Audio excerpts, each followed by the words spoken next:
So hi friends, welcome to my channel. Present అయితే మనం కడప దగ్గర అయితే ఉన్నాము. మన కార్ని ఇంజిన్ ఆయిల్ అయితే చేంజ్ చేయించుకోవడానికి అయితే వచ్చాను కడపకి. కడప అవుట్స్కట్స్లో ఉన్నాను. ఇంజిన్ ఆయిల్ చేంజ్ చేయడానికి ఎంత కాస్ట్ అవుతుంది, ఏమేమి చేంజ్ చేపిస్తున్నాను మొత్తం అయితే డీటెయిల్గా అయితే చెప్తాను. వీడియో ఎక్కడ స్కిప్ చేయకుండా పూర్తిగా అయితే చూడండి. ముందుగా మన ఛానల్కి లైక్ అయితే చేసి సబ్స్క్రైబ్ అయితే చేయండి. మొత్తం నా ఇటియాస్ కార్కి ఎంత ఖర్చు అయింది, ఎలా ఆయిల్ చేంజ్ చేస్తారో అన్నీ మొత్తం డీటెయిల్గా అయితే మీకు చెప్తాను. సో ఫస్ట్ అయితే మనమే వచ్చాము. మెకానిక్స్ కూడా చాలా ఖాళీగా అయితే ఉన్నారు. మనమే రావడం కాబట్టి ఉదయాన్నే వచ్చాం కాబట్టి ఖాళీగా ఉన్నారు. మన బండిని రిపేర్ చేస్తున్నారు. ఇప్పుడే పైకి అయితే ఎత్తారు లిఫ్టర్ ద్వారా. ఇప్పుడు ఇక్కడ చూడండి, డ్రైవ్ షాఫ్ట్ నుంచి ఆయిల్ అయితే లీక్ అవుతుంది. గేర్ ఆయిల్ చాలా అయితే లీక్ అయింది.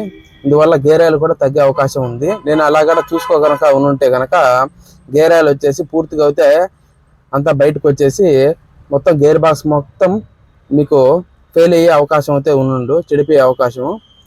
ఎప్పుడైనా కూడా మీరు చెక్ చేసుకుంటూ ఉండండి కార్ని. ఎంత చెక్ చేసుకుంటే అంత మేలు. మీరు ఏదైనా ట్రిప్కి వెళ్తున్నప్పుడు అలా ఒకసారి కిందికి వంగి చూడండి, ఇంజిన్ దగ్గర ఏమైనా ఆయిల్ లీక్స్ ఉన్నాయనేసి కంపల్సరీగా అయితే చూసుకోండి. ఇప్పుడు ఆయిల్ సీల్ అయితే వేపిస్తున్నాను. ఆయిల్ సీల్ వచ్చేసి 700 రూపాయలు అయితే ఉంది ప్రైజు. ఇది వచ్చేసి టొయోటా కంపెనీది. అలాగే 2 లీటర్స్ గేర్ ఆయిల్ అయితే వేపిస్తున్నాను. ఇవి వచ్చేసి ఒక్కొక్కటి 400 అయితే పడింది పెర్ లీటర్. ఇంకా ఇంజిన్ ఆయిల్ కూడా అయితే లూప్ చేసేసారు. అలాగే కొత్త ఫిల్టర్ అయితే వేస్తున్నారు, ఆయిల్ ఫిల్టరు కొత్తది. ఇంజిన్ ఆయిల్ విషయానికి వస్తే కనుక మొబిల్ సూపర్ అనే ఇంజిన్ ఆయిల్ అయితే వేపిస్తున్నాను. ఇది మనకు 4 లీటర్స్ వచ్చేసి దాదాపు 1800 అయితే పడుతుంది. గేర్ ఆయిల్ని చూడండి ఎలా ఎక్కిస్తున్నారో. ఇది అయితే కొత్తగా ఉంది చూడండి. దాన్ని పెట్టి తిప్పడం ద్వారా గేర్ ఆయిల్ అయితే ముందుకు అయితే వెళ్తుంది. సో ఇంజిన్ ఆయిల్ అయితే ఇలా అయితే పోయారు. ఇంజిన్ ఆయిల్ పోసే ప్రాసెస్ చాలా సింపుల్గా అయితే ఉంటుంది. కానీ గేర్ ఆయిల్ పోయాలంటే ఇటువంటి మిషన్ అయితే కంపల్సరీ ఉండాలనేసి అంటున్నారు మెకానిక్స్ అయితే.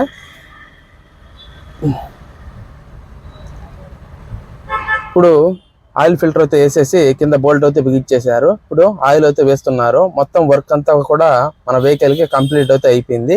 ఇక సైడ్ డోర్ అయితే రాజంపేటలో అయితే చేపిస్తాను నేను. సైడ్ డోర్ రిపేర్ కూడా ఉంది. ఇంజిన్ ఆయిల్ వచ్చేసి గ్రేడ్ 5W30 గ్రేడ్ ఆయిల్ మొత్తం అయితే కంప్లీట్ అయింది. ప్రజెంట్ రాజంపేటలో అయితే ఉన్నాను. ఇక్కడ సైడ్ డోర్కి అయితే డబ్బా అయితే ఇప్పదీశారు చూడండి. సో లోపల వచ్చేసి ఒక బ్లేడ్ అయితే ఉంటుంది. ఆ బ్లేడ్ మొత్తం కూడా వాటర్ లీక్ అయ్యి మొత్తం పుచ్చిపోయింది చూడండి. అలాగా పుచ్చిపోయింది, అది పుచ్చిపోవడం. సో మన కార్కి ఇంజిన్ ఆయిల్ అయితే చేంజ్ చేయించాను. బిల్లు విషయానికి వస్తే ఇంజిన్ ఆయిల్కి వచ్చేసి నేను మొబిల్ సూపర్ అని ఇంజిన్ ఆయిల్ అయితే వేపించాను. 5W30 grade. ఇది వచ్చేసి మనకు ఆల్మోస్ట్ 1800 అయితే పడింది. అలాగే మన వెహికల్కి డ్రైవ్ షాఫ్ట్ దగ్గర నుంచి ఆయిల్ లీకేజ్ అయితే ఉంది. ఆయిల్ సీల్ వచ్చేసి ఒరిజినల్ అయితే వేయించాను టొయోటాది. 700 రూపాయలు అయితే తీసుకున్నారు. అలాగే 2 లీటర్స్ గేర్ ఆయిల్ అయితే వేపించాను నేను. అది ఆల్మోస్ట్ ఒక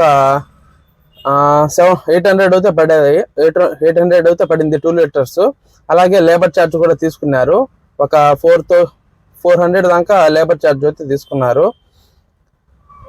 అలాగే నేను రాజంపేటలో మన కార్కి సైడ్ విండో పనిచేయలేదని అది కూడా చేపించాను. దానికి కూడా ఒక 200 అయితే అయింది ఖర్చు మనకు. మొత్తం ఓవరాల్గా వచ్చేసరికి ఒక 4000-4200 దాకా అయితే ఖర్చు అయితే అయింది. మన కార్కి ఇంజిన్ ఆయిల్ చేంజ్ చేయించి అలాగే ఆయిల్ సీల్ వేపించి గేర్ ఆయిల్ కూడా చేంజ్ చేయించాను. ఇప్పుడైతే పర్ఫెక్ట్గా అయితే ఉంది. ఇది వచ్చేసి అడ్రస్ వచ్చేసి అల్మాస్పేటలో మీకు ఇండియన్ భారత్ పెట్రోల్ బంక్ ఎదురుగా అయితే ఉంటుంది. వచ్చేసి కమల్ మెకానిక్ గ్యారేజ్. ఎవరైనా వెళ్ళాలంటే వెళ్ళండి. ఈ వీడియో కూడా నచ్చినట్టయితే లైక్ చేసి మన ఛానల్ సబ్స్క్రైబ్ అయితే చేయండి.